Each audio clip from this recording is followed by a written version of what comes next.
dicha de recibir sus enseñanzas y hoy tenemos el agrado de recibirlo en la comunidad de vida en el Espíritu Santo de la Renovación Carismática de la Parroquia Nuestra Señora Virgen de Loreto. Asimismo, como le damos la bienvenida, también le damos la bienvenida a algunos invitados por parte del Padre. Se nos ha unido gente de diferentes partes del mundo. Sean todos bienvenidos. Y antes de iniciar y pasarle la palabra al Padre, nos ponemos en la presencia de Dios, en el nombre del Padre, del Hijo y del Espíritu Santo. Amén. Aquí tienen lo que era desde el principio, lo que hemos oído, lo que hemos visto con nuestros ojos y palpado con nuestras manos. Me refiero a la palabra que es vida. Porque la vida se dio a conocer, hemos visto la vida eterna. Hablamos de ella y se la anunciamos. Aquella que estaba con el Padre y que se nos dio a conocer. Lo que hemos visto y oído, se lo anunciamos también a ustedes, para que estén en comunión con nosotros, pues nosotros estamos en comunión con el Padre y su Hijo Jesucristo. Y les escribimos esto para que nuestra alegría sea completa. Palabra de Dios. Padre, sea bienvenido. Muchas gracias por haberse aceptado la invitación. Sabemos de sus múltiples actividades y esta es su comunidad. Costa Rica, cuando tenga el gusto, tiene los brazos abiertos para cuando nos quiera visitar.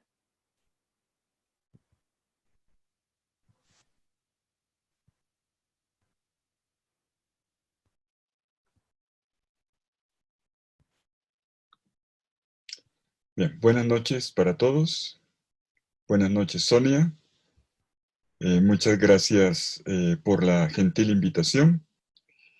Sí, efectivamente, hace 2 años vivimos el segundo Congreso Internacional de Catequesis en el Vaticano y allá en el aula, en ese inmenso aula Pablo VI, bueno, con catequistas del mundo entero tuvimos la oportunidad de intercambiar. Bueno, en esta ocasión nosotros estábamos tratando el tema de la mistagogia.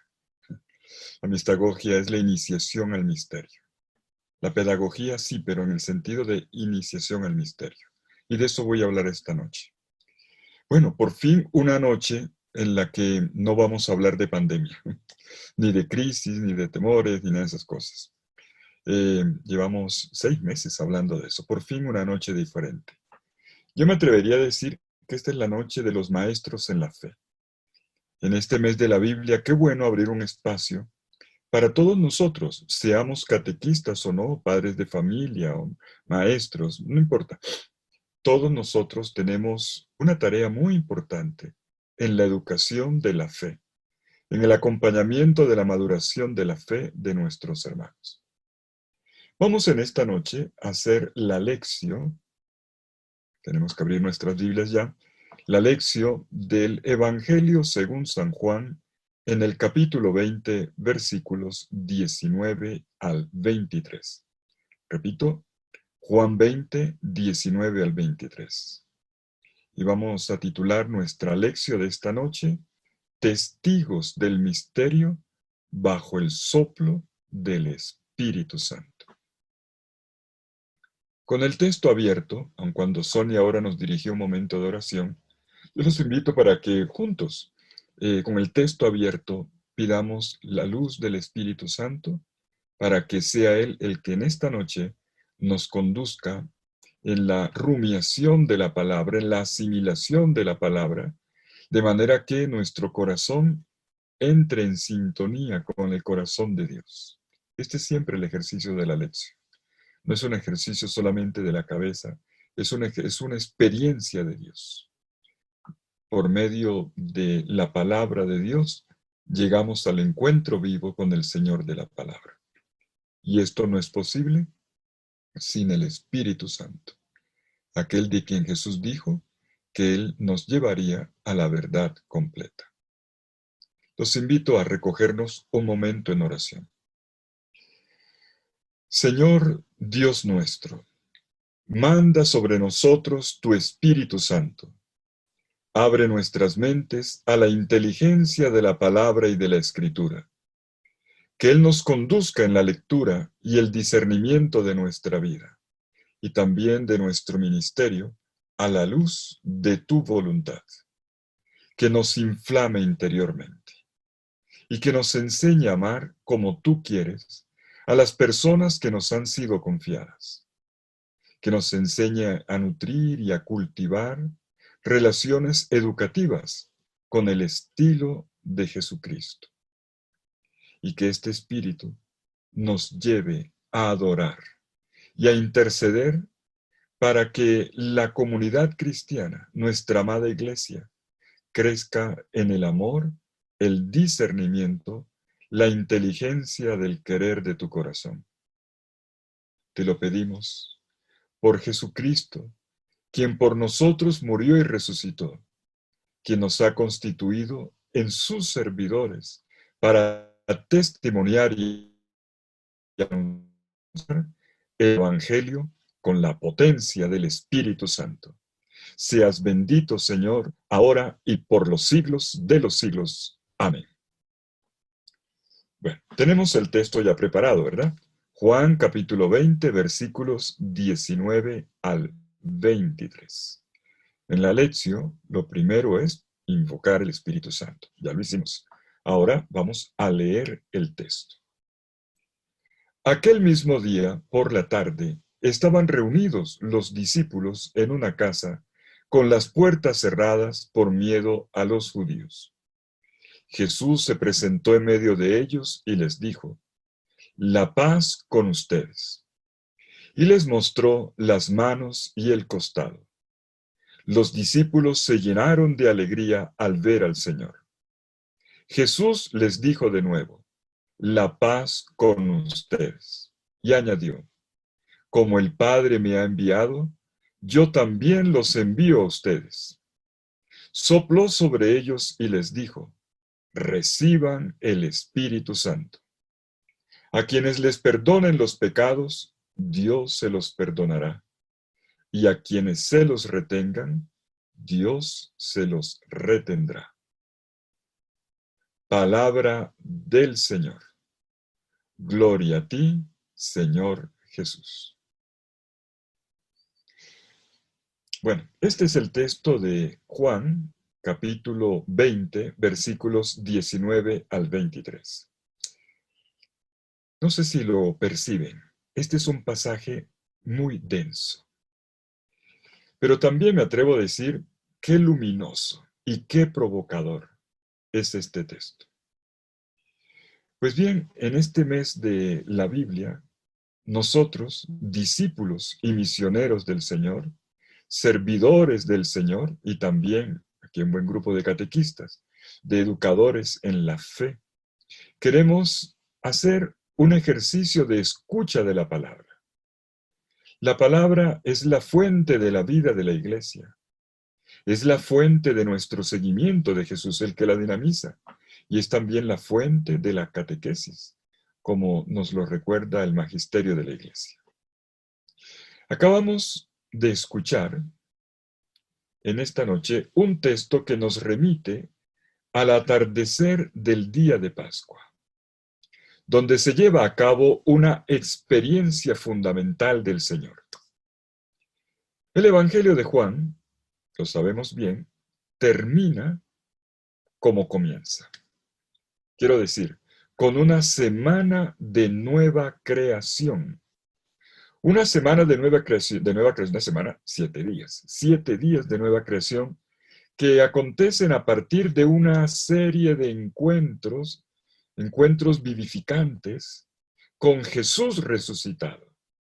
Con este Jesús que en el Evangelio de Juan es el Verbo de Dios, el Mesías, el Hijo de Dios, el hombre perfecto, el resucitado de entre los muertos, quien es el centro del género humano, la alegría de cada corazón, la plenitud de nuestras aspiraciones, como nos enseñó el Concilio Vaticano II en en el documento Gaudium et Spes número 45.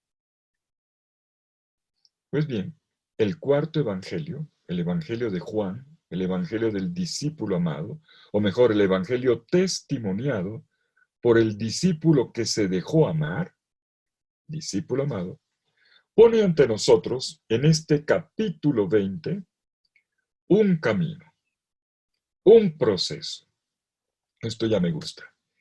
Un itinerario de fe resucitadora, de fe pascual, por cierto, un camino muy bien elaborado. Estamos precisamente ante una preciosa página que está abierta para todos nosotros. Y de eso estoy seguro, pero creo que quien más la capta de una vez es una persona que ayuda a otros a crecer en la fe. ¿Y saben por qué? Porque no solo coloca en el centro el núcleo de la experiencia cristiana, de la gran novedad que hemos descubierto en la persona de Jesús, Señor nuestro. Nos permite palpar el misterio. El misterio. Y entonces nos regala lo que podemos llamar una pedagogía. Una forma bien conducida, un camino bien llevado, mejor, que nos da el acceso al Señor. Esto es lo que técnicamente en el mundo de la educación de la fe se ha llamado la mistagogia. Tenemos aquí una mistagogia, gogia de como pedagogía, pero mista de misterio, un camino de iniciación al misterio, llevado a cabo por el mismo Jesús resucitado. Y es en este aspecto pedagógico en el que en esta noche de escucha y oración con la santa palabra de Dios, los invito a que enfoquemos nuestra mirada. Casi me atrevería a decir que nos ponemos a la escucha de la palabra como en una especie de confidencia, a la manera del discípulo amado, de corazón a corazón, de catequista a catequista, de discípulo a discípulo, de misionero a misionero. ¿Qué más quiere que les diga? Y una vez que hemos invocado el Espíritu Santo y hemos escuchado el texto con actitud, espero, receptiva, los invito ahora a dar el tercer paso. Vamos a hacer una inmersión. En la lección divina sería la meditación, la meditación. La inmersión en el texto dejándonos guiar por sus mismas palabras, por las mismas indicaciones que están dentro del texto. Bueno, vamos a dar 3 pasos. Primero, vamos a poner el texto en su contexto. En esto yo creo que todos ustedes que están conmigo en esta noche ya deberíamos ser expertos. Cuando uno lee un texto, lo primero es el contexto. El contexto. Porque como dice un dicho popular, un texto fuera de contexto es un pretexto. Cuando uno no contextualiza, uno le puede hacer decir al texto lo que quiera. Y eso no se vale. Entonces, lo primero es contexto. En segundo lugar, vamos a detenernos ya en algunos detalles del mismo texto, particularmente los verbos. La cadena de los verbos, de los cuales Jesús es el sujeto. Esto parece una clase de español. La cadena de verbos de los cuales Jesús es el protagonista para delinear un precioso itinerario de iniciación en el misterio. Y finalmente, en tercer lugar, ya más brevemente, si me permiten, daré algunas proyecciones, concretamente 3 proyecciones a partir de la escucha del texto. ¿Estamos listos? Primero, el contexto. El texto en su contexto. Estamos en el capítulo 20 del Evangelio según San Juan. Y este capítulo traza, permítame decirlo así, la ruta, el proceso, el camino del descubrimiento del Señor viviente. Esto es importante y tiene que ver mucho también con nuestra experiencia de fe. ¿Cuál Señor? El Señor del que tenemos en la cabeza, del cual leemos libros o escuchamos cosas. No. El descubrimiento y la experiencia de un Dios vivo en la persona de Jesús resucitado. Óyeme, si tu experiencia de Dios no es la de un Dios viviente, no es una experiencia de Dios. Y por eso esto es importante. ¿Y cómo ocurre esto? Bueno, a ver, Juan capítulo 20.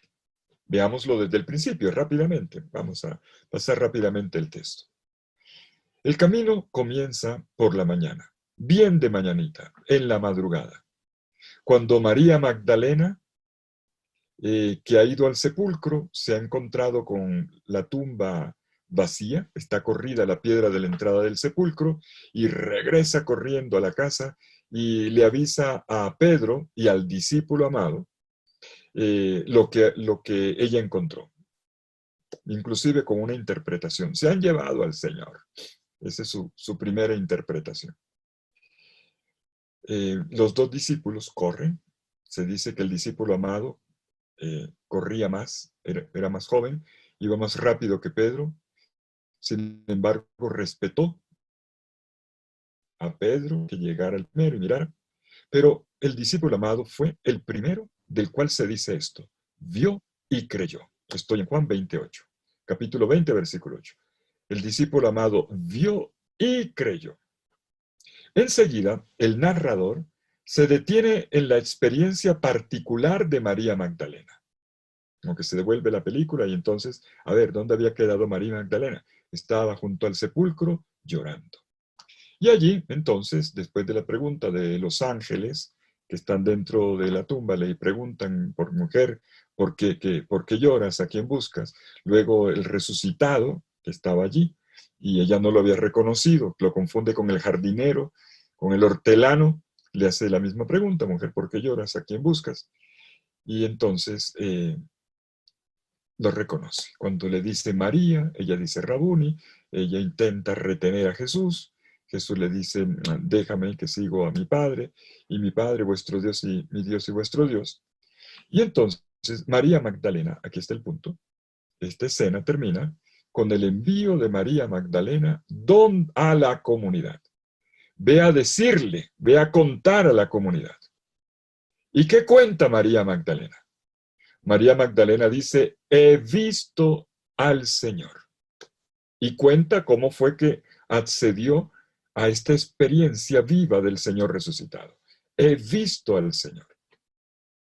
Enseguida pasamos al atardecer. ¿Qué ocurre al atardecer de ese mismo día? No son los discípulos los que van a la tumba a seguir la historia del descubrimiento de la tumba vacía, sino que ahora es Jesús, y Jesús resucitado, el que viene donde ellos. Y viene para ocuparse de ellos. Viene como el buen pastor que guía a su comunidad. Y la guía por medio de una pedagogía de la fe pascual. Permítame esa expresión. Una pedagogía de la fe pascual. Y los encuentra, esto lo recordamos bien, con la puerta cerrada, lo cual es muy diciente. Estaban con la puerta cerrada. Bueno, Jesús entra y se coloca en medio. ¿Por qué están con la puerta cerrada?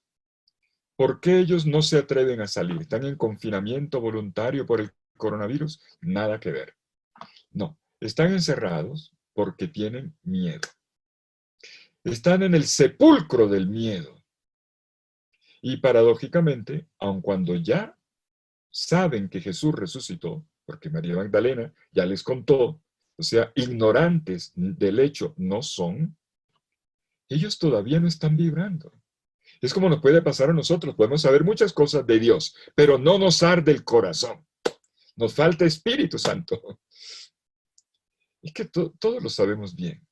Una cosa es saber las cosas, inclusive el catecismo, te lo puedes aprender de memoria, y otra cosa es hacer la experiencia, saborearla, sentir cómo tu vida arde ahora en la presencia viva del Señor que entra en tu existencia. Y la pregunta es: ¿hacia dónde nos lleva este evangelista Juan? ¿A dónde nos lleva el narrador? Si nos fijamos bien, a partir de este punto, en la secuencia de las escenas narradas en el resto del capítulo, se dan 3 pasos en los que se responde a 3 preguntas. Atención, 3 preguntas, yo diría punzantes. Una, ¿qué me da a mí el Señor resucitado? ¿Qué dones, mejor, trae para mí el resucitado cuando me comunica y pone en mí el don de su misma vida? De esto se ocupa el episodio del encuentro con Jesús resucitado al atardecer del mismo día. Y es el que enseguida vamos a masticar un poquito, si me permiten, si me dan la oportunidad. La segunda pregunta es, bueno, ¿y cómo pueden acceder a la experiencia las personas que no han visto directamente a Jesús resucitado tal como lo vieron los apóstoles? De esto se ocupa el episodio siguiente, Juan 20, 24 al 29, el famoso episodio de Tomás. Tomás. No lo vamos a leer esta noche. La tercera cuestión sigue todavía más adelante en ese capítulo 20. Yo nada más estoy proyectando que sigue para que se antojen y sigan leyendo el Evangelio. ¿Qué pretende? Tercera pregunta. ¿Qué pretende suscitar, despertar la proclamación del Evangelio en cuanto anuncio de la presencia y de los signos del resucitado para todas las personas y comunidades de todos los tiempos? De esto se ocupa la conclusión del capítulo, que es la primera gran conclusión de todo el Evangelio, y donde todo se recoge en una frase. Juan 20, 30, 31, pero la última frase es, para que creyendo en Él tenga vida eterna. ¿Qué pretende suscitar? Esto, la fe en Jesús como Cristo, Hijo de Dios, y para que creyendo en Él tengamos vida, para que rebosemos de vida, abunde en nosotros la vida de Cristo resucitado. Queda entonces claro, acabo de hacer un recorrido rápido por el capítulo 20 del Evangelio de Juan, que estamos ante una secuencia, una serie de episodios, casi como una saga, que nos coloca dentro de la ruta de una constitución de un testigo. ¿Cómo se forma un testigo del Señor? No de una persona que repite informaciones. Cuando le preguntan por quién es el Dios en quien tú crees, quién es el Jesús en el que tú crees, no una persona que como lorito repite cosas, sino más bien de una persona bien formada. Miren, yo los sueño a ustedes así, laicos bien formados en el Señor, en la palabra. Y esto es lo que se busca. El testigo no es aquel que repite cosas, sino una persona bien formada que se distingue porque es capaz de dar cuenta de la fuerte experiencia del Señor, digamos, del extraordinario poder transformador del Señor en su vida. Y entonces lo puede traducir en su manera de vivir, en su manera de amar, de hablar, de conducir las relaciones, de trabajar, de cantar, de orar, de todo. Y entonces desborda la vida en el Señor y se irradia por todas partes. Tengo que decirles que por una razón de tiempo nos vamos a quedar solo con un episodio, el que responde a la primera pregunta, el de los dones. ¿Qué me trae el Señor resucitado cuando entre en mi vida? Nos vamos a quedar ahí. Esta es solo una etapa dentro de la secuencia de todo el capítulo 20. Yo sencillamente la he repasado para que la tengamos presente y ojalá nos antojemos de leer el capítulo 20 completo. El hecho es, mis queridos amigos, que en este pasaje, en esta página, que yo les recomiendo leerla una y otra vez, muchas veces, podemos percibir a Jesús Maestro. La pedagogía de Jesús Maestro. Un maestro que libera, que transforma, que capacita, que regenera. ¿A quién? A una comunidad que estaba bloqueada. Es que ese es el punto. Perdónenme. que nos llamamos cristianos o nos llamamos católicos, pero perdóname, estamos muy encerrados, estamos muy paralizados, estamos en otro cuento. De pronto por allá, cumplir algunos deberes del cristiano, pero somos la comunidad bloqueada. Ahí sí, perdonen, yo no pensaba hablar de la pandemia, pero no me aguanto las ganas. Yo a veces veo una comunidad, una iglesia, no en todas partes, ¿eh? En Costa Rica, gracias a Dios, no. Pero yo digo, ¿dónde está la presencia viva de la iglesia? Que en este tiempo de dolor, de crisis, de lágrimas, de preocupaciones, de zozobra, ¿dónde está esta iglesia misionera que llena del Espíritu, que nos infunde a todos este amor del Señor? O mejor dicho, nos llega a experimentar este amor del Señor. ¿Cuánto lo necesitamos en este momento? Por eso es muy importante que le pongamos cuidado a lo que Jesús hace. ¿Cómo es la mistagogia? La palabra ya la tienen en el oído. Mistagogia. La manera como Jesús hace la pedagogía de la fe, introduciendo el misterio de Él como Señor vivo para restaurar nuestras vidas. En nuestro texto sobresalen, vamos a subrayarlo un poco para nuestra formación, detalles que nos permiten ver cómo es una relación de educación en la fe. Y esto no es solamente para los profesores o para los catequistas solamente, para los que generalmente llamamos educadores. Un padre de familia es un educador, es el primer educador en la fe. Entonces, ¿qué nos enseña este texto sobre la pedagogía de Jesús? ¿De qué manera induce en el misterio que da a conocer en él mismo y en el don de su vida? ¿Cómo es su mistagogia? Llamo la atención sobre este detalle. Póngame cuidado.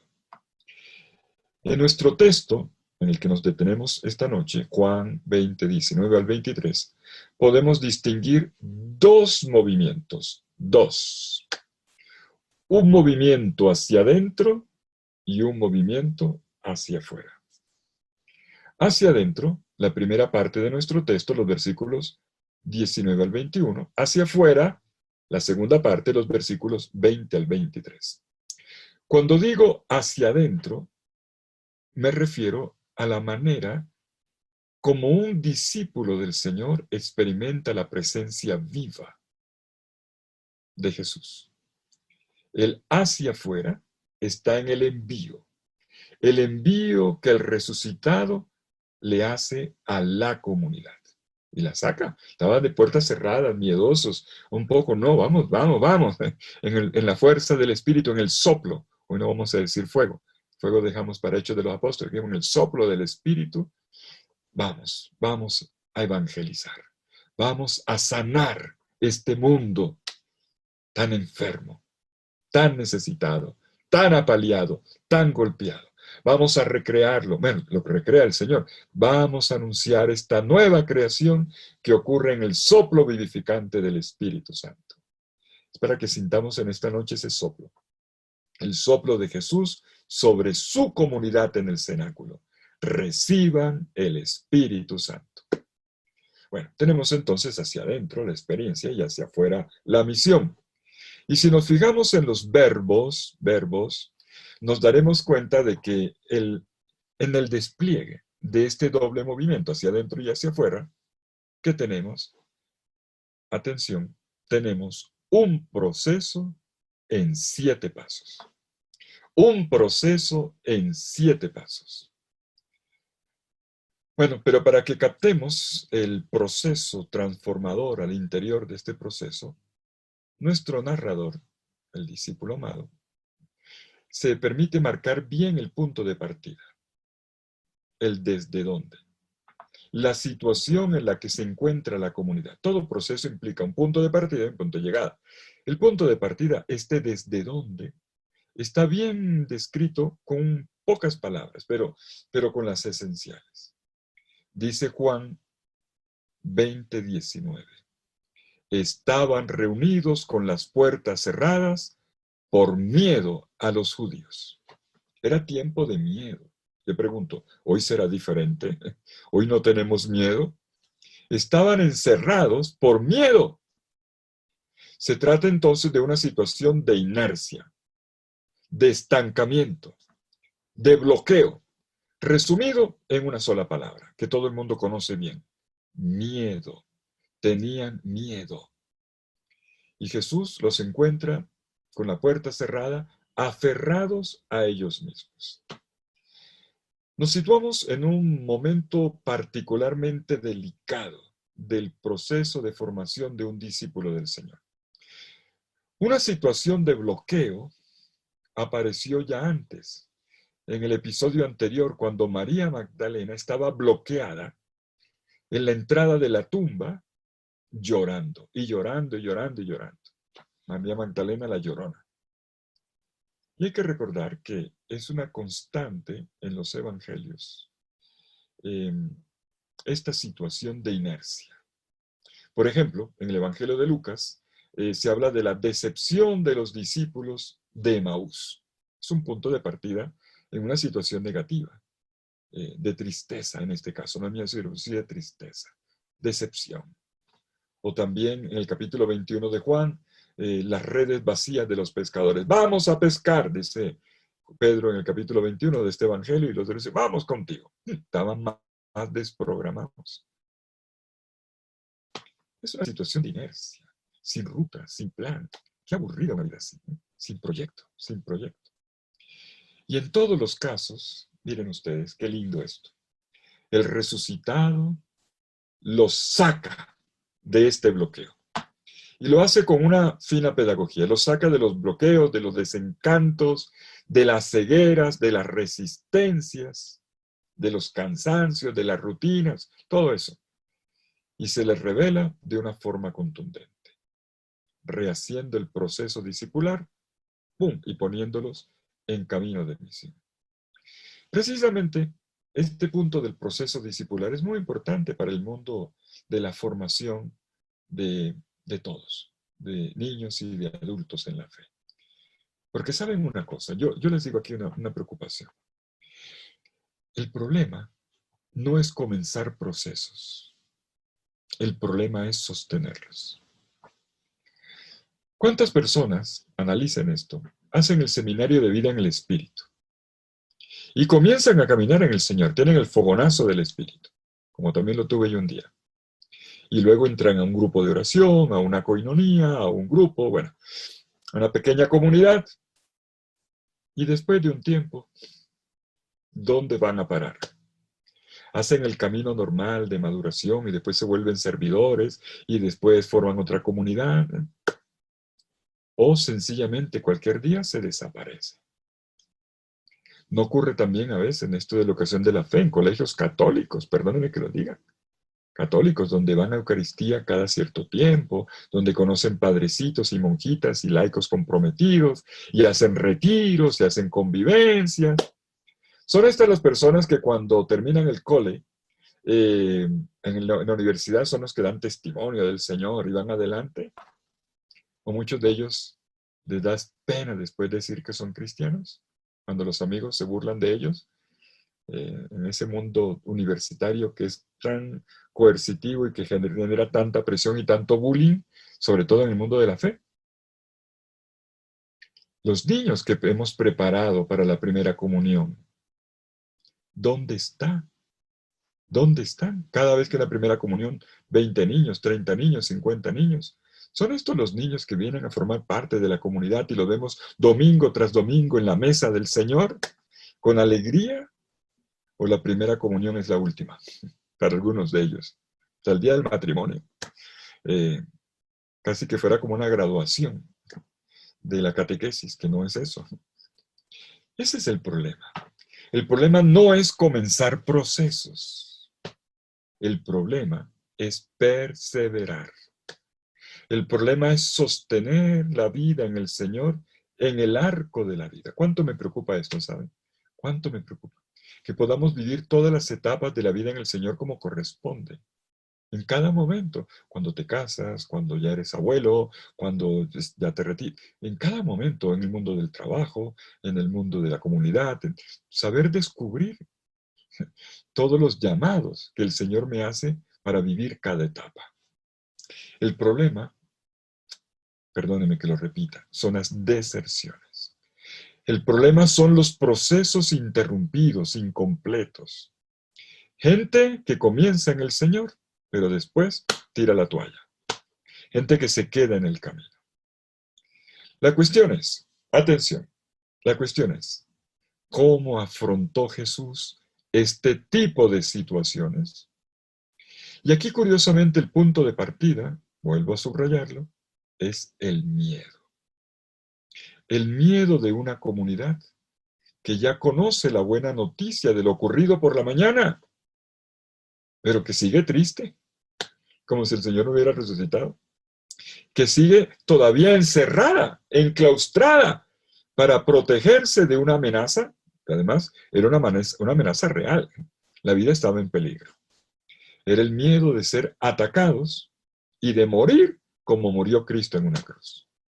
Mejor dicho, el miedo del martirio. El miedo del martirio.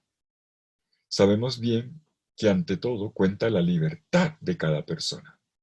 Pero si nuestra tarea, escúcheme esto, si nuestra tarea de educación en la fe de nuestros pequeños, de nuestros adolescentes y jóvenes y de nosotros los adultos,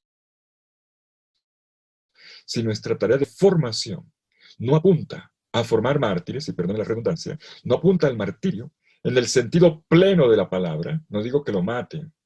Mártir no es solamente el que matan. Mártir es el que sostiene la fe y la desborda en su día a día.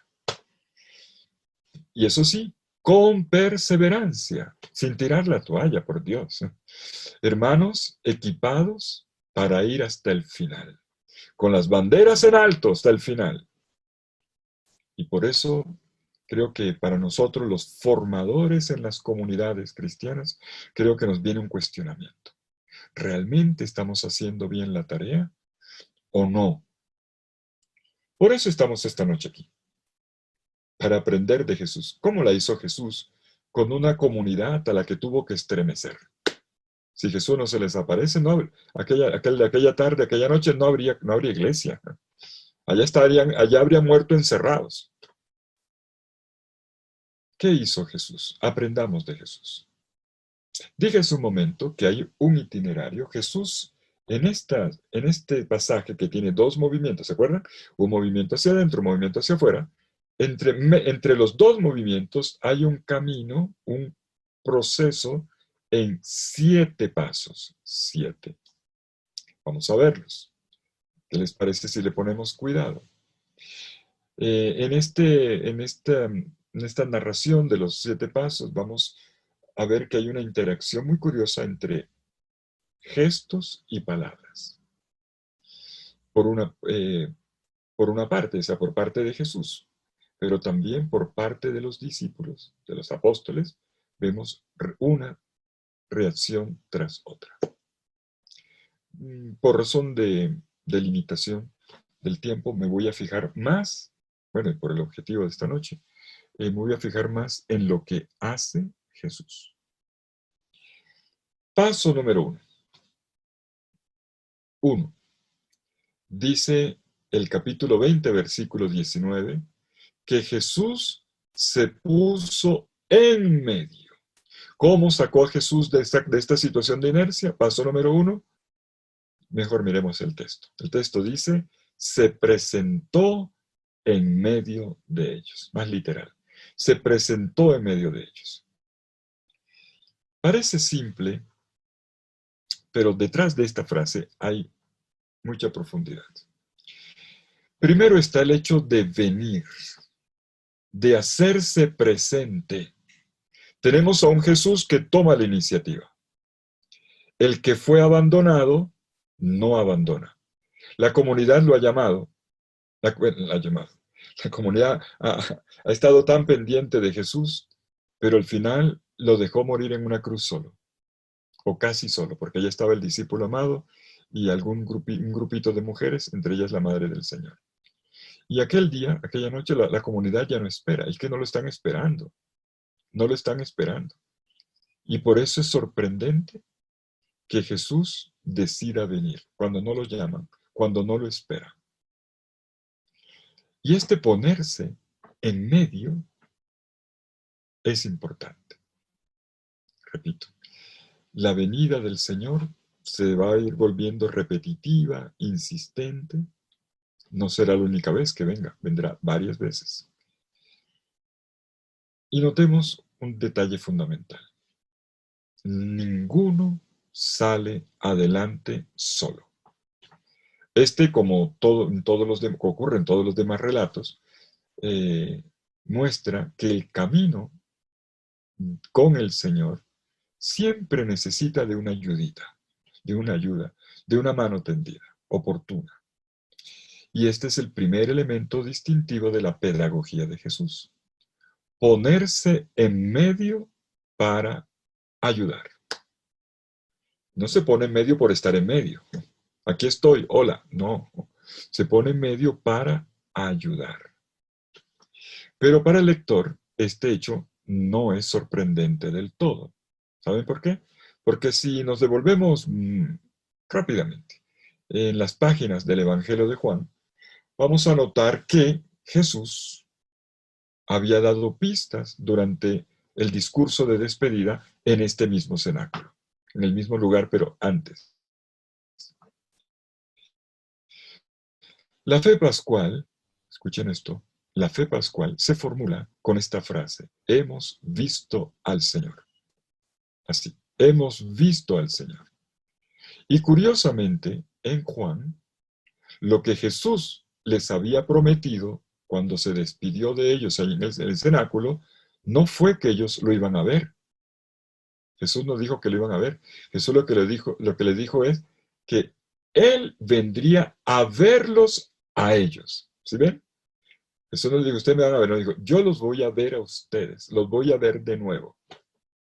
Y les dijo que en este mutuo verse, claro, al verlo, ellos lo ven, se les removería la tristeza y serían colmados de alegría. Eso está en Juan capítulo 16, versículo 22. Dice, de momento están tristes, pero volveré a verlos. No dice, me volverán a ver, no. Volveré a verlos. Y de nuevo se alegrarán con una alegría que nadie les podrá arrebatar. Mis queridos amigos, ese es el paso número 1, la presencia. El estar ahí. El estar ahí. Yo pienso, ¿saben? En nuestras casas. En nuestras casas, ¿saben? Una de las cosas que más me preocupa de nuestros hogares, la ausencia de los papás.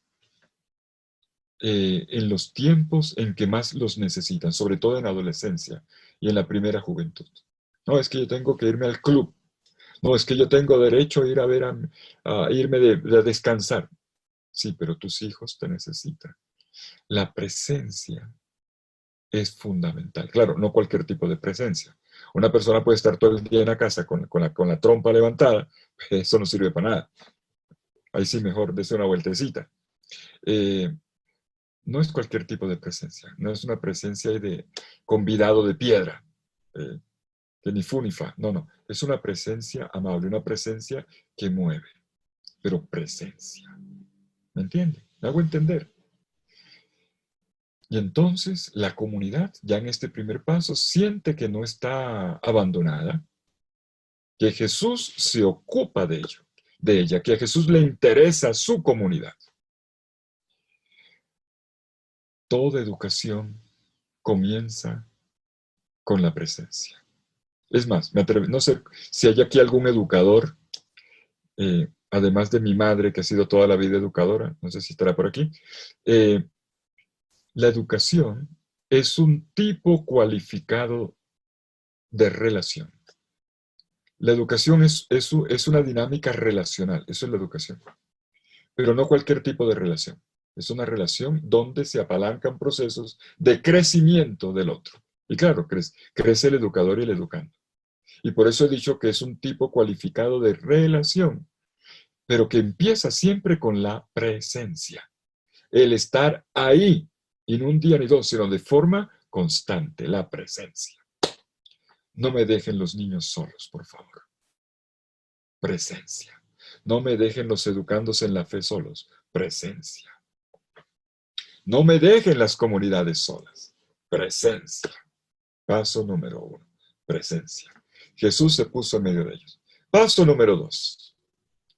En el mismo versículo 19, escuchamos las primeras palabras de Jesús a la comunidad en el cenáculo. Y les dijo, la paz esté con ustedes. Paso número 2, Jesús les comunica la paz. Por cierto, a propósito de esto de la paz, mirando los pasajes anteriores, en Juan 16:33, Jesús les había prometido una paz. Les había dicho que les doy mi paz les dejo, no como la da el mundo, ¿no? Habló de que sería una paz diferente. La paz del mundo es una paz de tranquilizante. La paz que Jesús da es una paz que resuelve la vida desde dentro. Por eso hay paz porque lo resolviste, no porque te entretuviste con unos traguitos o una cosa o un paseo y ya estoy en paz. No, si no resuelves, el rollo sigue funcionando ahí. Y la paz que Jesús da es de ese tipo, es una paz pascual. Y por eso, en Juan 16:33, él dijo, les he dicho estas cosas para que tengan paz en mí. En el mundo tendrán tribulación, pero ánimo, yo he vencido al mundo. Me gusta mucho esa frase.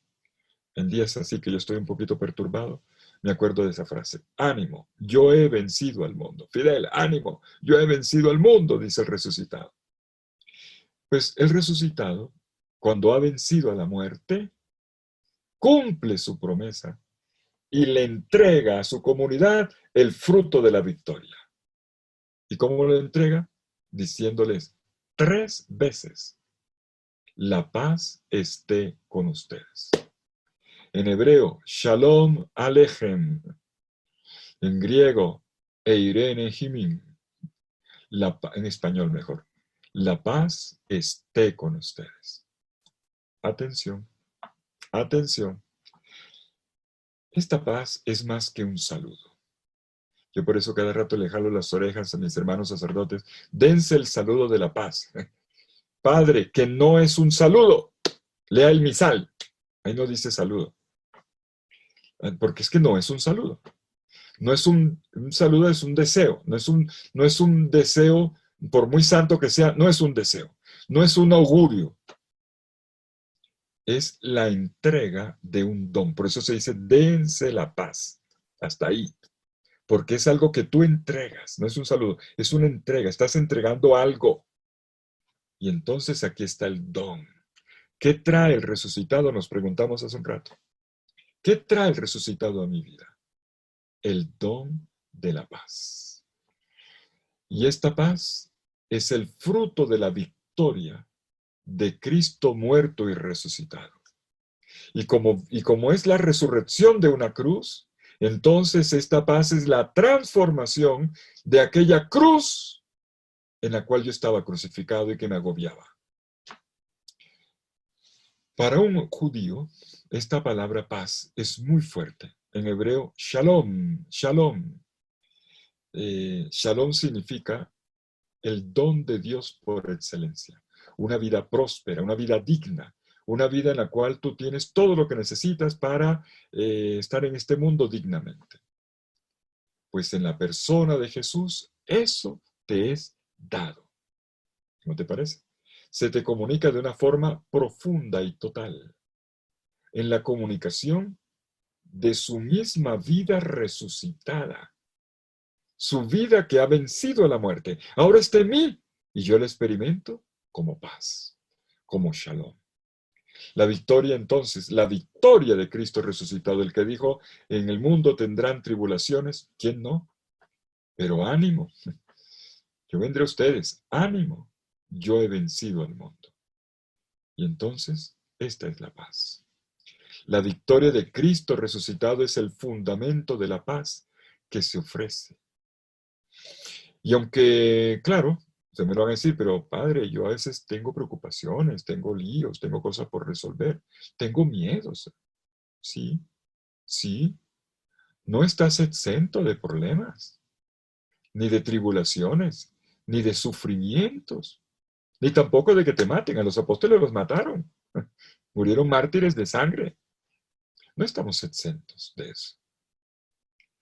Lo que nos da el Señor no es una vacuna, no es la vacuna antiproblemas. Eso el Señor no te lo da.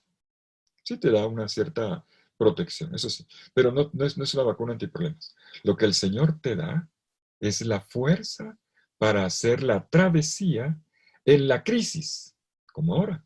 Y dije que no iba a hablar de pandemia. Te da la fuerza para hacer la travesía en las crisis, en esta y en cualquiera que venga, con seguridad y con confianza de la mano del Señor. Te pregunto, ¿habrá algo mejor que esto? Dímelo. ¿Habrá algo mejor que esto? La vida en el Señor es una travesía pascual que toma cuerpo en nuestra manera concreta de afrontar las adversidades, los problemas, hasta las enemistades que nos faltarán por ahí, los desafíos de cada día. Paz. Paso número 2, paz. Paso número 3, y vamos avanzando.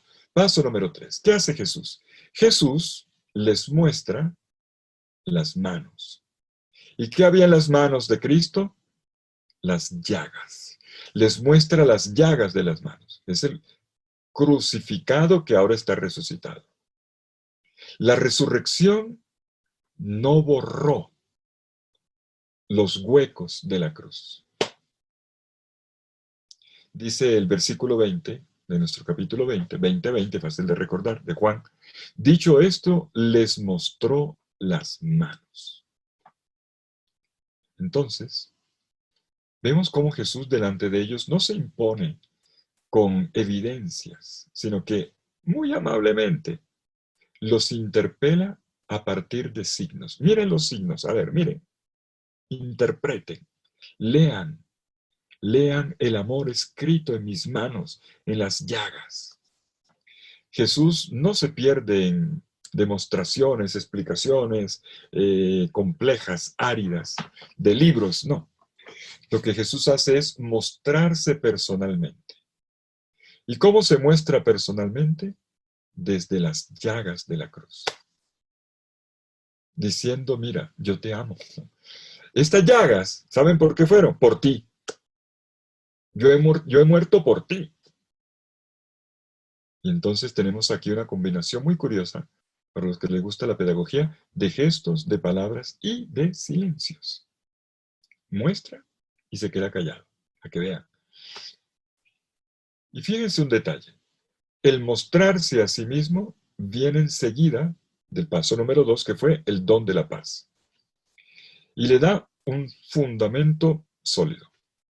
Ante todo, los discípulos aprenden que el que está vivo delante de ellos es el mismo que murió en la cruz. El resucitado es el crucificado. Y este mostrar las llagas tiene dos implicaciones. Una primera implicación es la expresión de la victoria sobre la muerte. Para decir, mira, aquí está la herida, pero yo estoy vivo. O sea, vencí. 2, acuérdate que yo te amo y que mi amor es el amor de la cruz. Un amor loco por ti, capaz de dar la vida por ti. Un Jesús que fue violentamente destrozado en una cruz y que hizo de esto el lenguaje para decirme, mira cuánto te amo. Entonces, este mostrar las llagas tiene un efecto demoledor en la manera de entender la cruz.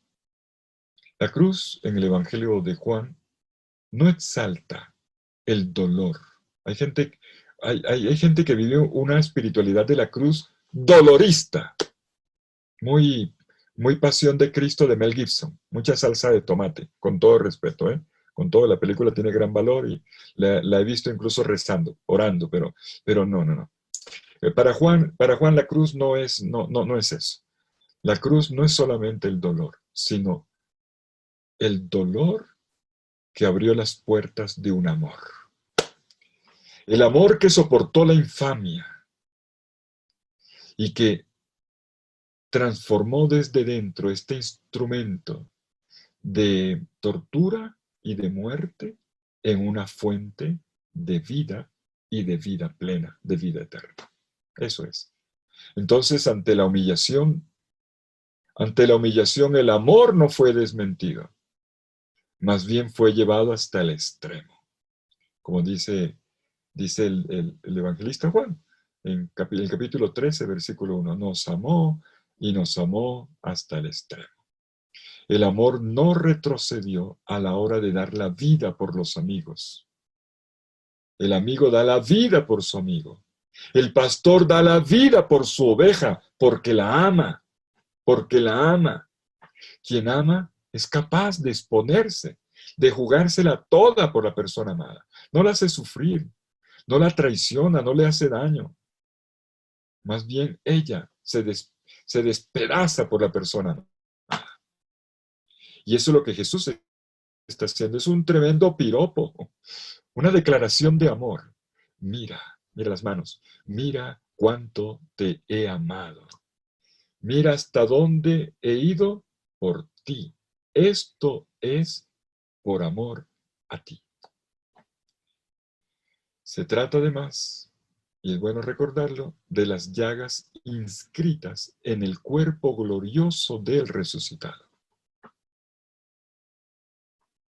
El misterio de la cruz y de la resurrección no están desconectados, todo lo contrario, muy conectados.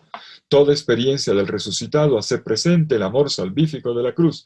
Nunca me cansaré de recordarlo. Toda experiencia de la cruz no es posible sin la resurrección, y una experiencia del resucitado implica traer al presente el amor de la cruz. En el resucitado entonces permanece para siempre el increíble amor narrado en la pasión y en la muerte del crucificado. Pues bueno, esto es educar en la fe, catequistas. La educación en la fe pasa por la vivencia de esta experiencia. No es simplemente decirle a los chicos, mira que Jesús murió. Bueno, sí, sentido pésame. No, es llegar a experimentar este amor. Y Jesús lo hace, la experiencia de Jesús vivo es llevarme a sentir la fuerza de su amor en las llagas a través de las cuales se abrió la puerta de su interioridad para volcarse sobre mí. Entonces, la fe pasa por esta visualización, permítame decirlo, comprensiva de la cruz, por esta lectura de las llagas. Estas llagas donde el amor escribe su relato. Paso número 4, ya vamos a apurarle. Paso número 4. Jesús primero mostró las llagas. ¿Qué mostró después? El costado. El costado herido de Jesús. El pecho herido de Jesús. Y este paso número 4 es importante. Y vamos a, permítame si así sea brevemente, pero tiene mucho valor. Mucho valor, porque es un paso más, un paso adelante con relación al de las manos. Esto nos recuerda cuando Jesús muestra la herida del pecho, claro, inmediatamente el lector echa para un capítulo antes al capítulo de la muerte, donde en Juan 19:34 se dice que uno de los soldados le atravesó el costado con la lanza y al instante salió sangre y agua. Y enseguida dice el discípulo amado, que es el testigo, el que vio estas cosas da testimonio de ellas. ¿De qué da testimonio el discípulo amado? Me he dicho, ¿qué fue lo que vio? La herida del pecho de Jesús permanece para siempre, como el de las manos también, permanece para siempre en el cuerpo del resucitado como una señal de que este cuerpo, de que el resucitado es una fuente de vida. Escúcheme, es un manantial de vida. De su pecho brotó, manó un torrente. Un torrente. El discípulo amado dice que vio sangre y agua. Esa es la vida que nos hace nacer de nuevo en el Espíritu Santo. Con San Agustín hemos aprendido a leer este signo de la sangre y el agua que emanan del costado de Cristo como una referencia al bautismo y a la Eucaristía. Yo estoy de acuerdo, pero tengo que decir que cuando uno hace una lectura más cuidadosa del Evangelio de Juan, en realidad la cosa hay que precisarla. La de San Agustín es una lectura alegórica. Está bien, es válido. Pero el evangelista Juan nos está diciendo algo todavía más profundo. De la herida del pecho de Jesús está brotando el Espíritu Santo. Se trata del don del Espíritu. El don del Espíritu Santo. Jesús dándose él mismo hacia mí, entregándose a mí en su Espíritu Santo. A ver, si alguno está un poco así, ¿y cómo el Padre Fidel dice esto esta noche? Vamos a ver. Desde el prólogo del Evangelio de Juan, el evangelista anuncia que va a venir un nuevo nacimiento. Y un nuevo nacimiento que viene desde Dios. Así lo dice en el prólogo, capítulo 1, versículo 12. Pero aquellos que creyeron, les dio el don de ser hijos de Dios. Y dice, estos no nacer de carne y sangre, de forma biológica como nosotros, sino que nacieron del Espíritu de Dios. Ya estaba anunciado desde el comienzo, que habría un nacimiento en el Espíritu, un nacer en el Espíritu. Luego, en el encuentro con Nicodemo, capítulo 3 de Juan, le dice Jesús a Nicodemo, aquella noche, ¿se acuerdan? Aquella noche, nadie puede entrar en el reino de Dios si no nace del agua y del Espíritu Santo. Si no nace del agua y del Espíritu. Y aquí agua y espíritu ya están asociados. Agua, que es el espíritu simbolizado en el agua. En el capítulo siguiente, una mujer, la samaritana, y Jesús le ofrece a la samaritana agua viva, agua viviente y vivificadora. Le dice en el capítulo 4, versículo 14, que se convertiría en su interior en un manantial que conduciría a la vida eterna. Capítulo 5, vuelve el agua. Otra vez, miren, el Evangelio de Juan está hablando de agua cada rato. Pongan la mano sobre la Biblia en el Evangelio de Juan y van a ver que está húmedo de tanta agua. Y alguno está poniendo la mano. En el capítulo 5 sigue el tema del agua. 5, 1 al 9. Un paralítico que está en la piscina de Betesda, esperando durante 38 años la gracia de una curación. ¿Y qué lo curó? ¿El agua o Jesús? Jesús, porque Jesús era esa agua. Jesús era esa agua. Finalmente, en el capítulo 7, todas estas referencias las entendemos. Capítulo 7, versículos 37 al 39. Dice que en el día de la fiesta Jesús gritó, proclamó: el que tenga sed, venga y beba, y de su pecho brotarán ríos de agua viva. Jesús anuncia ríos de agua viva. Y el narrador comenta en el versículo 39 que él decía esto refiriéndose al Espíritu.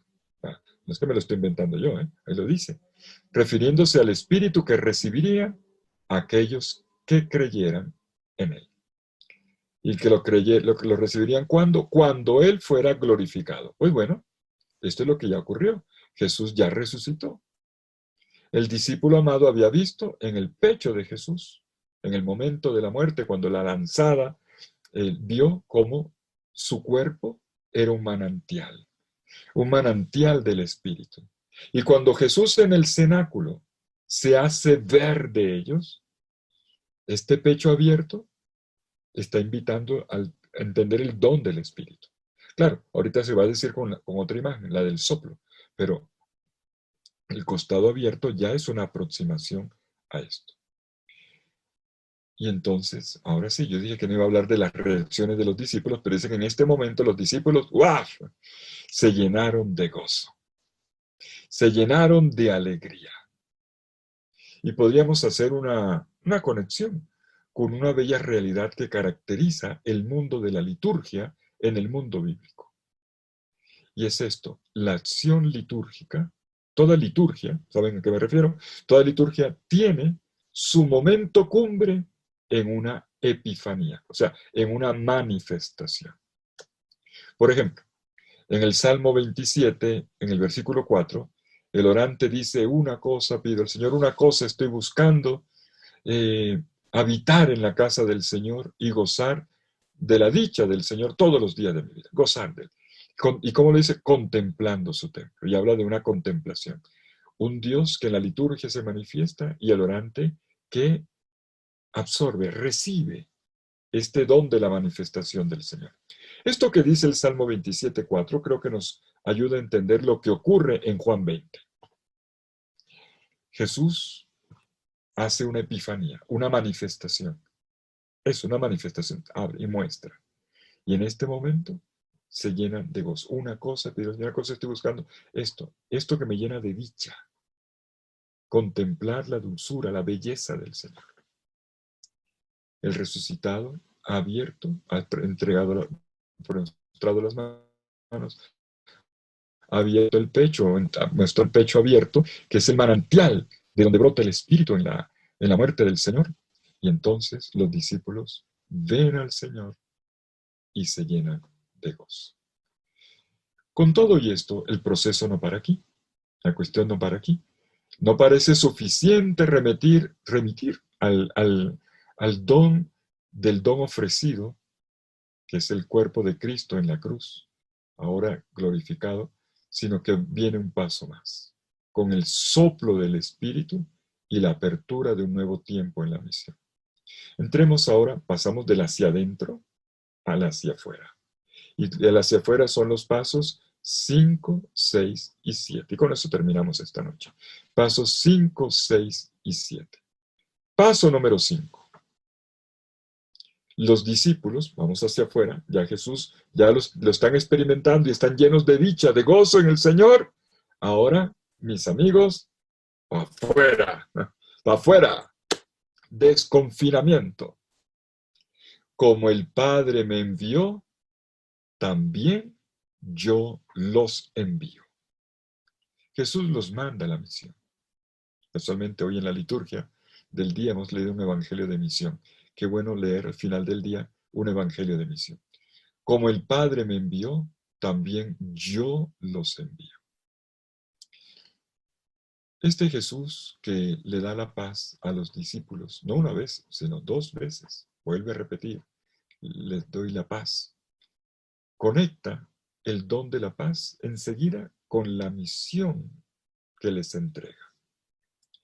Miren esto, quien participa de la misión de Jesús, también participa de su destino de cruz. Y por eso los misioneros, todo misionero debe estar arraigado en la paz de Jesús para poder afrontar la cruz. De otra manera no puede. Y Jesús los manda con autoridad. Yo los envío. Yo los envío. Y los envía como el Padre lo envió a él. Como el Padre me envió a mí, yo los envío a ustedes. En la oración sacerdotal de Juan 17, de este mismo evangelio, en los versículos 18 y 19, Jesús ya se había referido a esto.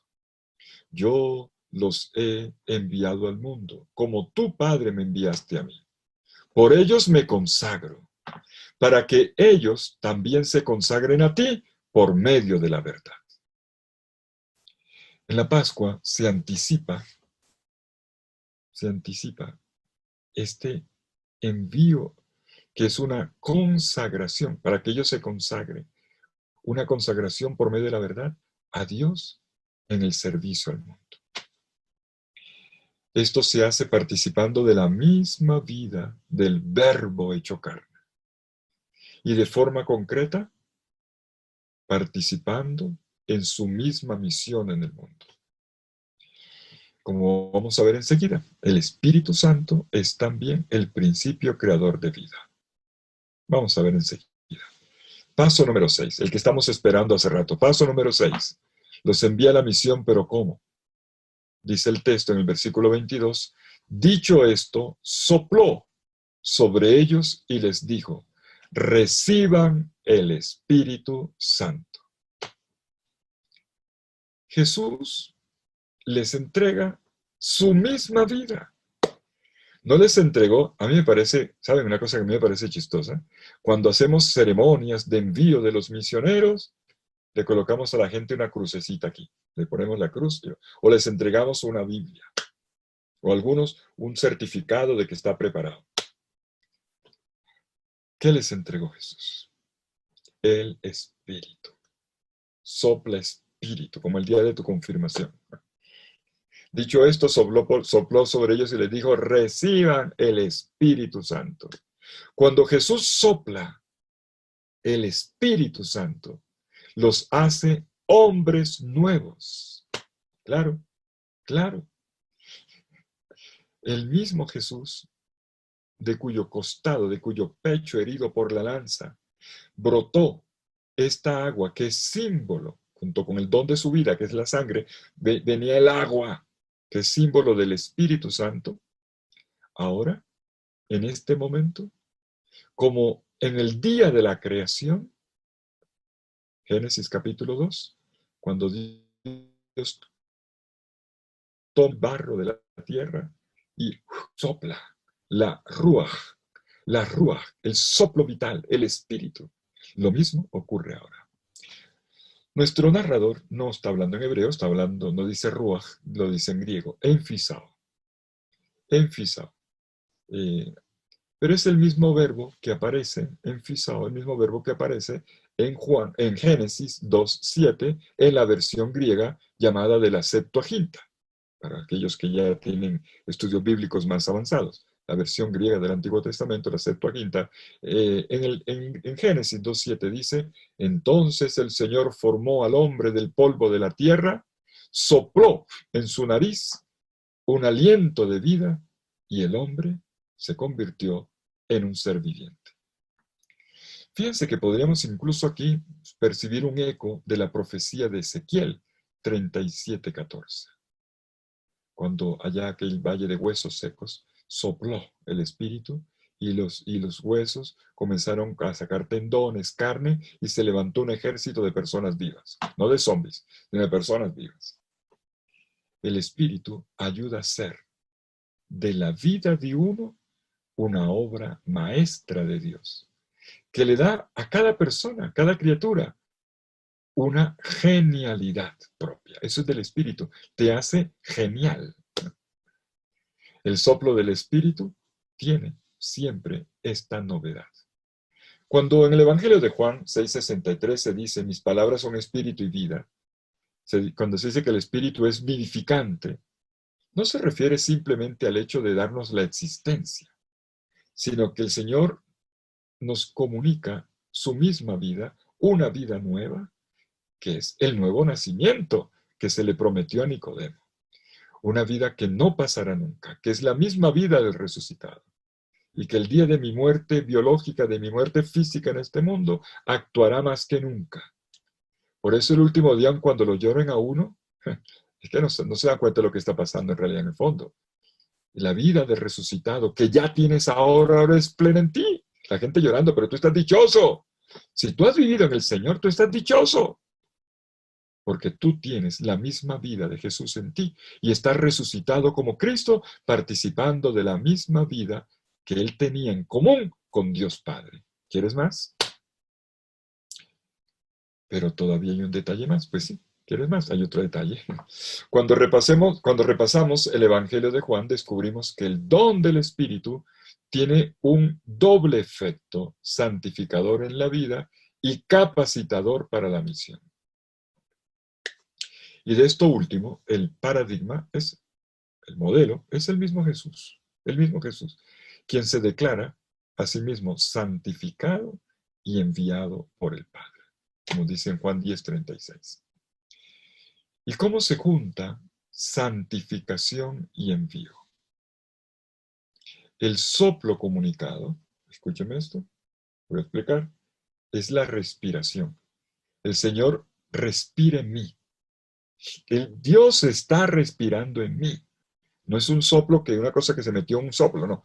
Es Dios, es una respiración. El Señor está respirando en mí.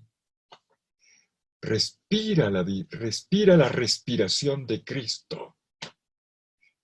Ese principio vital, la persona que está viva está respirando. Cristo está vivo respirando en ti. Y entonces, eso que hacía Jesús, luminoso, vital, distinto, esa intensidad que lo hacía él amar, perdonar, sanar, ayudar, que lo hacía lavar los pies y hacer de los pobres el principio de su reino, eso está respirando en ti. El Espíritu, ya lo había explicado el mismo Jesús, cuando se despedía en el cenáculo, remite siempre al misterio de Jesús, a la verdad completa. Juan 14:6. El Espíritu los llevará a la verdad completa. No nuevas revelaciones, que no son necesarias después de Jesús, sino la aclaración y la profundización del misterio de Dios revelado por su Hijo enviado al mundo. Y esta es la mistagogía. Poder conducido en el Espíritu, entrar a la verdad completa. Acoger el soplo del Espíritu es dejarse reconducir hasta el corazón de Cristo. ¿Para qué? Para que mi pequeño yo se dilate en el infinito yo de Dios. ¿No te parece? Y si reparamos, hay un aquí en este evangelio, hay un tercer efecto que no es menos importante. Me refiero al que Jesús había, a lo que Jesús le había prometido a doña Samaritana en Juan 4:23. Jesús les dijo a la samaritana: los verdaderos adoradores adorarán al Padre en espíritu y en verdad. A propósito de la pregunta que le hizo la samaritana. Los verdaderos adoradores adorarán al Padre en espíritu y en verdad. En el Espíritu Santo y en la verdad.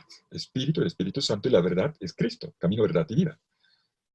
Entonces, ¿qué hace el Espíritu? Uno, coloca en ti la respiración de Cristo. Dos, te hace adorar. Te constituye en un adorador.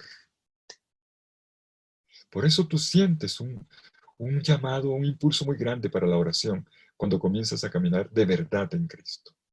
Ya no lo haces porque te tocó, ni porque... No. Es una necesidad. El Espíritu te hace adorar. El Espíritu suscita una confessio laudis, en latín. Una confesión de alabanza que canta la acción de Dios en cada persona y en la historia. Perdóname, no hay liturgia, no hay culto, no hay oración cristiana sin el Espíritu Santo. No hay liturgia sin el Espíritu Santo. El Espíritu está presente en cada oración, sí, pero también en cada acción litúrgica, particularmente en los sacramentos.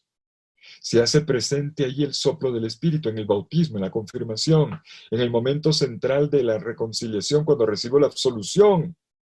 Acuérdense de esto, la absolución es una invocación del Espíritu, una epíclesis, una invocación del Espíritu sobre el penitente para que esa materia prima de mi pecado, cuando me levante, sea el de un hombre nuevo, restaurado en Cristo.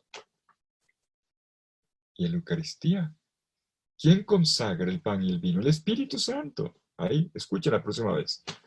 El Espíritu Santo es el que transforma las especies en el cuerpo y la sangre de Cristo. Y ni qué decir de la oración, de la ordenación sacerdotal. Se tira el diácono en el suelo y se levanta un sacerdote por la acción del Espíritu Santo. Y todo esto nos pone en contacto con lo que podríamos llamar la dimensión del espíritu, neumatológica, decimos, de la liturgia. ¿Por qué? Porque la iglesia toda ella es adoradora. Una persona en el espíritu no es sino adoradora. Y entonces pasamos al último paso. Y es una consecuencia fuerte del espíritu. El último lo voy a destacar de manera especial. Es verdad que hay un soplo, paso número 5. Este soplo me ha hecho a mí respirar en Cristo. Me ha hecho también, no solo respirar en Cristo, adorar en espíritu y en verdad, en el espíritu y en Cristo. Pero ahora me perdona y me hace perdonador. Séptimo y último paso.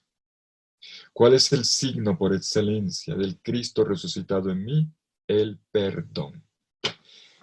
Versículo 23 del capítulo 20 de Juan. Y ya llegamos al final. A quienes les perdonen los pecados les quedan perdonados, y a quienes se los retengan les quedan retenidos. Son palabras fuertes, ¿eh? El resucitado envía a los discípulos con plena autoridad. ¿Autoridad de qué? De perdonar, para perdonar pecados. Ahí lo dice, lea el texto, lea la Biblia, lea la Biblia. Con su mismo espíritu, Jesús los manda a la calle como servidores de la misericordia del Padre en el perdón. Cada vez que un cristiano, un discípulo del Señor va por la calle, va perdonando, va reconciliando este mundo tan peleón, donde nos hacemos tanto daño, es un ministro del perdón de Dios. No estoy diciendo que vayan a dar absoluciones, déjenselo al párroco. Estoy diciendo que usted, en el espíritu, es un reconciliador. En su casa, en la calle, en el trabajo, en todas partes.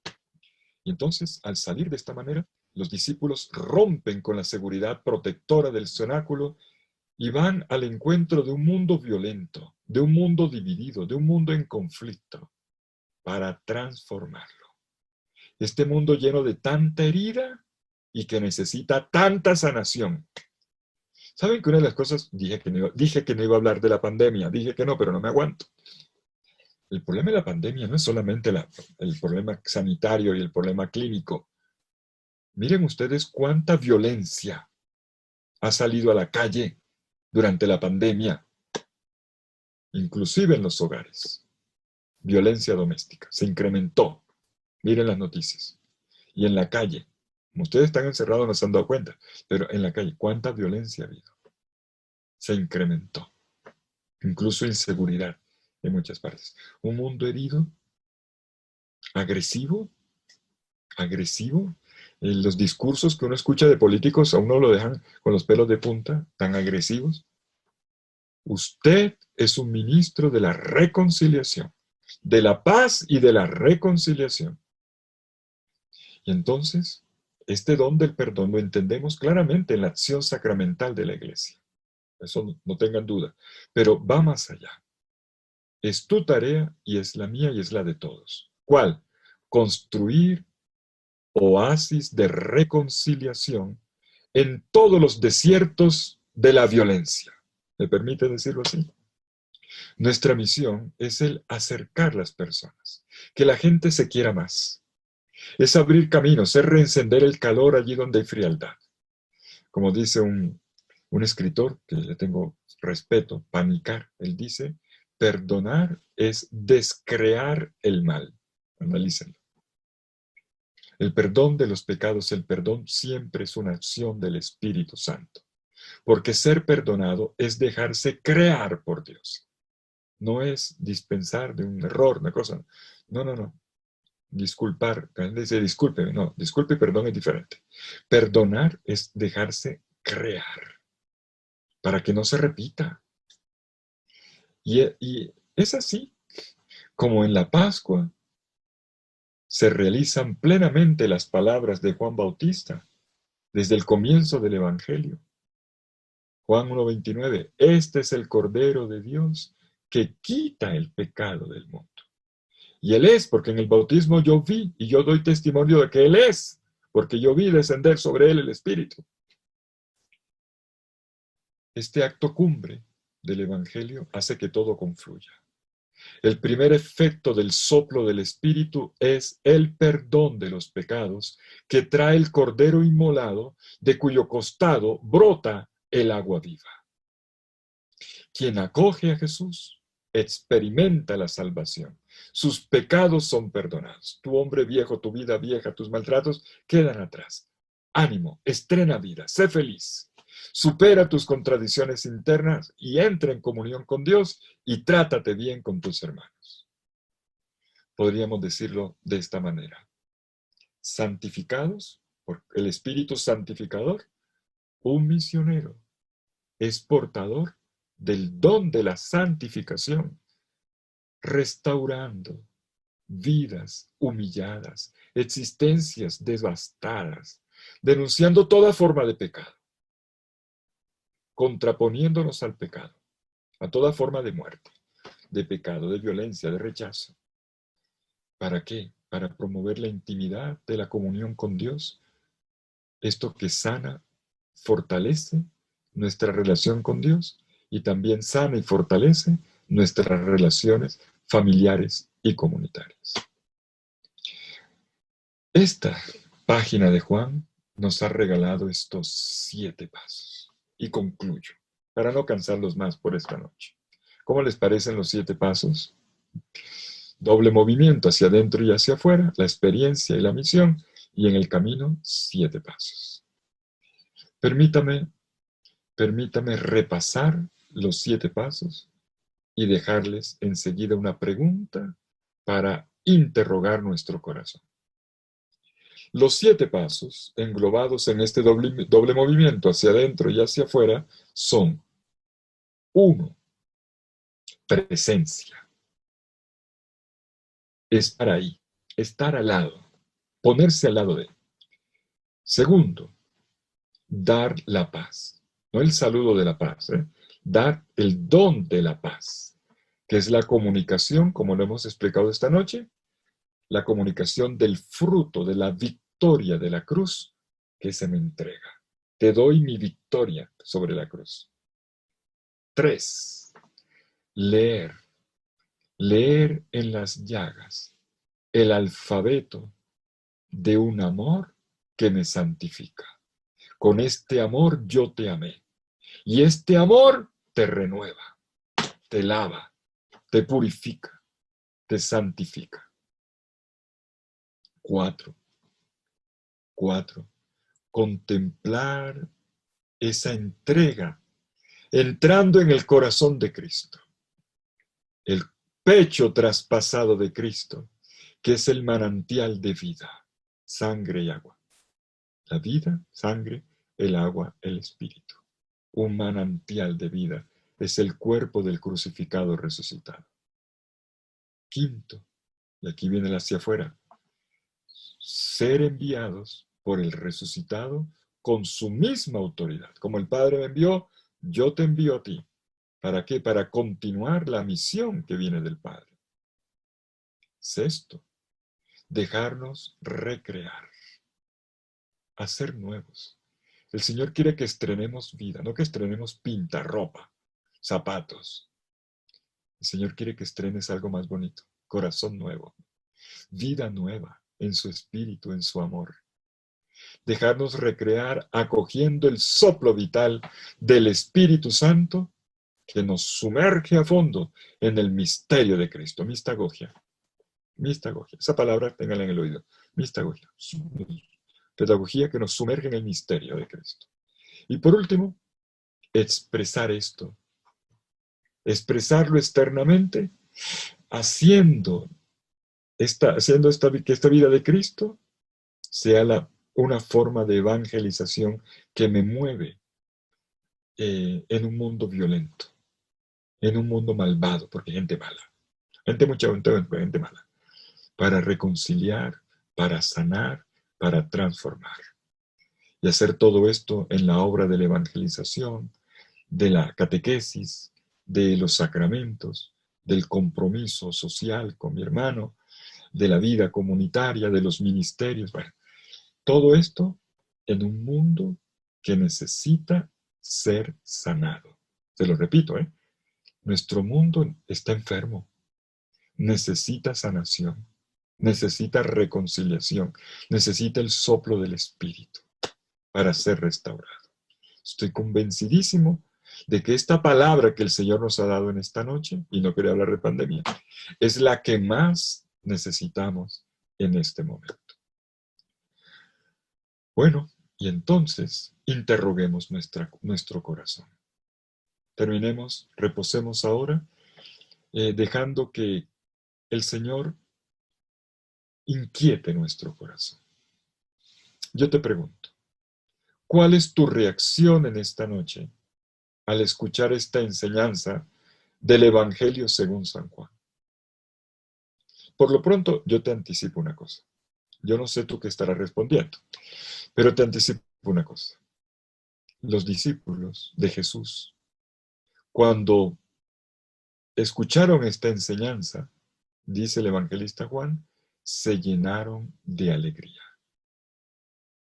Se llenaron de alegría al ver al Señor.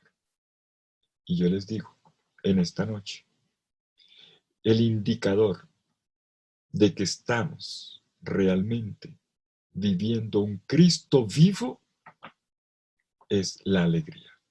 Cuando se asome en nuestros rostros, la alegría, no cara de palo, no cara de limón, la alegría. La alegría de los apóstoles aquella tarde en el cenáculo reventó. Bonito, explotó la alegría. La alegría es la alegría que se le pide a la iglesia, de la que nos ha hablado el Papa Francisco con tanta frecuencia. Él habla mucho de la alegría. Él mismo es muy sonriente. La alegría de la plenitud de vida que el Señor le da a quien se deja amar. Alegría que es el signo de que algo realmente nuevo, bonito, está germinando dentro de nosotros. Una alegría que es y siempre será un fruto del Espíritu Santo, como dice Pablo en Gálatas 5:22. Entonces, mis queridos amigos, hemos vivido juntos una noche, y una noche especial.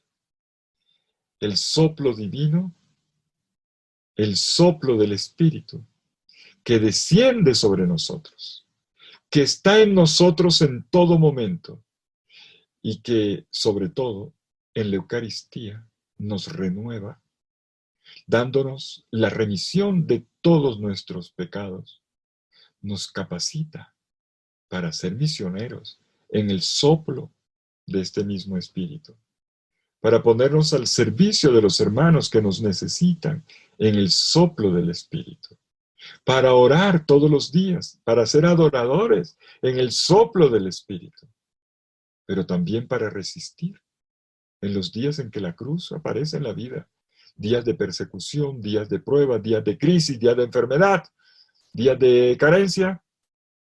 También el Espíritu sopla para sanar, restaurar e impulsar, para que mantengamos en alto el testimonio de Cristo, porque su victoria es nuestra victoria. Lo ha dicho muy clarito el Señor. En el mundo tendrán pruebas, tribulaciones, pero ánimo, ánimo, yo he vencido al mundo. Queridos amigos que hemos estado esta noche haciendo esta lección, permítame recordárselos. Queridos amigos catequistas, permítame que se los recuerde. Esto, exactamente esto, es ser testigos de Cristo. En el mundo tendrán tribulación, tendrán pruebas, vendrá la lloradita algún día, pero ánimo, yo he vencido al mundo. Aleluya.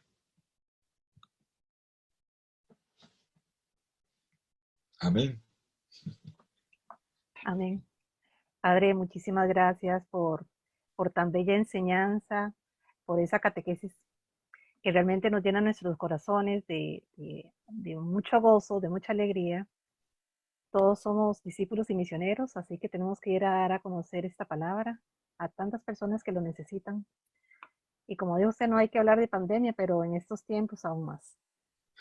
De parte de nuestro grupo La Renovación, le agradecemos a usted, a todos sus invitados, gente de Colombia, México, Ecuador que se unieron. Bendito Dios. A todos mis hermanos de comunidad, les agradecemos mucho su buena disposición y Padre, infinitamente agradecida por este tiempo y por todo lo que nos ha brindado. Mucho gusto. Le agradecemos y le pedimos la bendición para terminar la noche El Señor esté con ustedes. con tu espíritu.